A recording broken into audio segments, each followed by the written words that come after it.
नमस्कार. मी असावरी काकडे. भेटे नवीराई या माझ्या कविता संग्रहातली एक कविता सादर करते आहे. कवितेचं शीर्षक आहे रांगोळी. रोज सकाळी उठल्यावर दिनचर्या सुरू करताना रात्री मनात रेखून ठेवलेली स्वगत मनातच ठेवून ती दार उघडते, झाडपूस करते आणि दारात बसवून घेतलेल्या कडाप्याच्या चौकोनाला अभिव्यक्तीचं अंगण समजून एकेका स्वगताचे ठिपके मांडत जाते. मनात खोल रुजलेल्या भावनांच्या बारीक रेषांनी अलगद जोडून टाकते त्यांना आणि तयार झालेल्या रांगोळीत असे काही रंग भरते की स्वगतांचे ठिपके दिसेनासे होतात. भावनांच्या रेषाही झाकल्या जातात. छान जमून जाते रांगोळी. नकळत एक दीर्घ निश्वास टाकत ती आत जाते.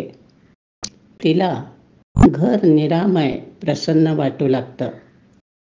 रात्री मनात रोखून ठेवलेली स्वगत, रात्री मनात रोखून धरलेली स्वगत रांगोळीत मिसळून ती मुक्त झालेली असते. तिला कळतही नाही की रोज दारात ती रांगोळी नाही, एक कविता रेखत असते. धन्यवाद.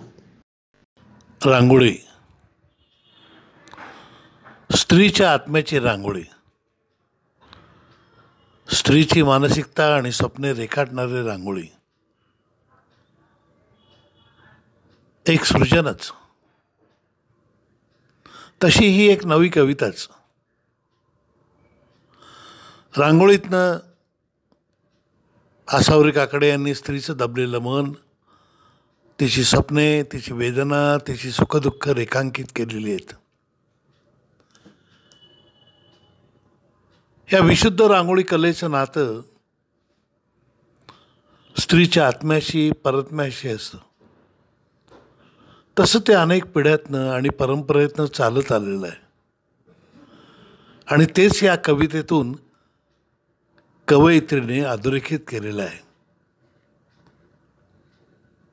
स्त्री आपल्या भावना, आपले मन, तसेच आपली स्वप्ने शरणागत होऊन रांगोळीतनं व्यक्त करते, कारण त्यातून ती मुक्त होत असते. खरं तर रांगोळीच्या माध्यमातून ती स्वतःला शोधत सापडत असते. या रांगोळीच्या रेखाटनातनं तिला तिचे स्वत्व गवसत जाते. स्त्री तत्वाचं सात्विक सौंदर्य आणि प्रसन्नता